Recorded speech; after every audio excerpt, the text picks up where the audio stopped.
Now, for those people who have a Gemini rising sign or zodiac sign or ascendant sign in your D9 chart, in your Navamsa chart, mind you, this is the Navamsa, the D9 chart we are talking about, and not your Lagna chart or your D1 chart.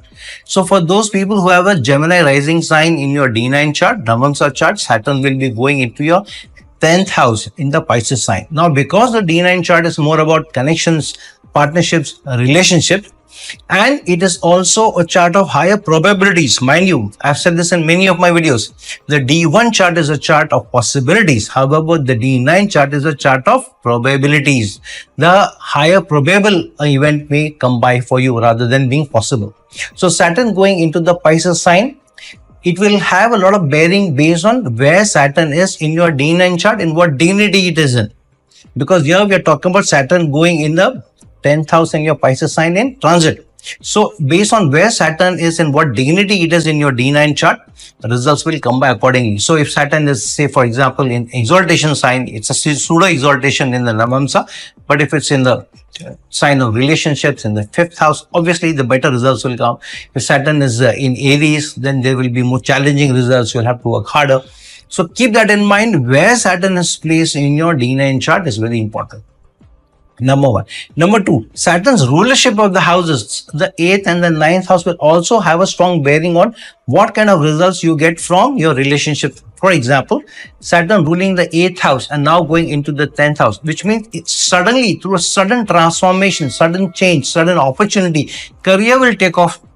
Because Saturn does well in the Pisces sign, it is the Karaka of the 12th house. So obviously, and it's a sign of optimism. So a sudden new venture, new role, new opportunity will come to you, which you will think about or look at very positively, which is a good thing. You should look at opportunities positively also, but also do your due diligence, because Rahu will be transiting into the sign of Aquarius, which it co-rules with Saturn. So don't rush into new connections, new partnerships connected to work.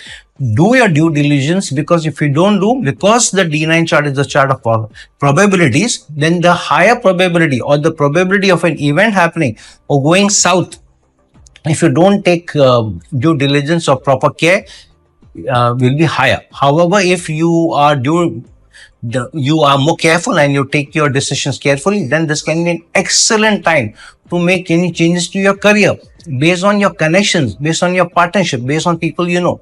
So there may be an opportunity which comes for you from something you know, somebody you know earlier. That person may be working in another company, in another organization, in another business. That person may offer you a new role in their company, in a partnership.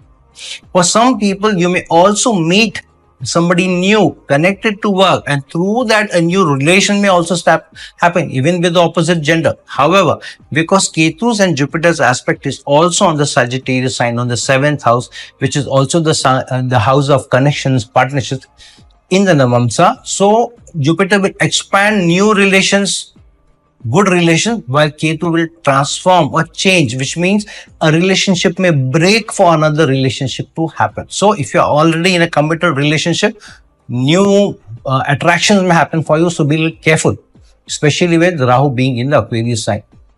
However, Saturn aspecting the 4th house in the Navamsa, while it is also aspecting the 7th house, which means the probability, the chance of you getting into a stable relationship, into a committed relationship will be much higher.